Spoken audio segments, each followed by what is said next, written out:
Nyiricubahiro umukuru w'igihugu ahejeje guha inyigisho abakora umwuga wo kumenyesha amakuru hamwe n'abavugizi b'inzego zitandukanye za leta.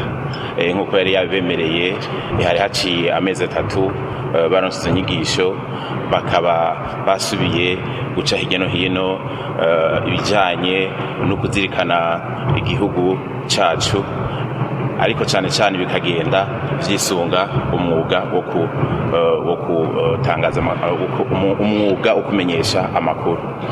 Uko bimeze rero, abagiye barafata ijambo, baba bahanuze umukuru w'igihugu, yaba na nyiricubahiro umukuru w'igihugu, batanze impanuro zerekana yuko abamenyesha amakuru bakora umwuga udasanzwe. N'umwuga udasanzwe kuko iyo umumenyesha amakuru afashe mikoro akavuga ivyashikirije, birashobora guhagarika intambara canke bikayitangura, kuko igihe cyose muzobaza umwene igihugu ariko aravuga ikintu avuga ngo navyumvise kw'iradiyo, ni ukuvuga ko ikintu giciye kw'iradiyo ari inkuru abantu bafata yuko ariko kuri boca bagendera. Muribuka yuko nko muri 2015 ivyagiye rogo ku maradiyo amwamwe vyahavuye bivamwo uruhagarara.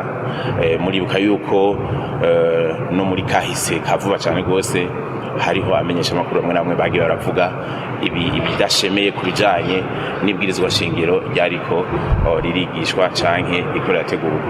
Ico gihe rero abamenyesha amakuru bahanuwe yuko bo kwitonda, bakagendera ukuri kandi bagaca ubwenge koko, kuko iyo umaze kumenya ukuri kuragushira mu nzira nziza, kandi waca ubwenge ukamenya yuko udashobora kujana umutwe nk'uruyuzi.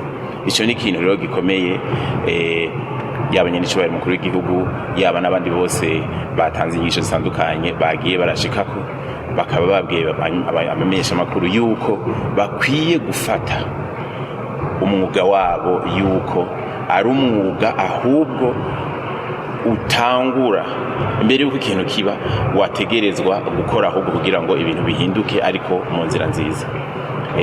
Akaba rero yababwiye ibitandukanye n'ibijanye n'ubuzima bw'igihugu muri kahise, ingorane igihugu gishobora kuba caraciyemwo, ariko n'abagiye baravyitwaramo neza, batumye iki gihugu nk'uko abasokuruza bakigwaniye, bagwanira iteka ryaco, bagwanira n'abuzukuruza, ariko twebwe uyu munsi ati twese tubandanye tugendera iyo ngendo, tugiye twisunga amabanga, kuko ngiyo mugerageje kuraba nk'ibimenyetso bitandukanye biranga igihugu cacu, yaba ingoma, yaba isaka, zaba zirya nyenyeri zifise amasonga 6, yaba icumu canke urya mutwe w'intare, ari ikimenyetso gikomakomeye, burya birafise ico bisobanura. Bikaba ari ibintu rero tugiye kugendera kugira ngo nk'uko tururunganwe, iherezo ryacu ribe intango nziza kubo dusize.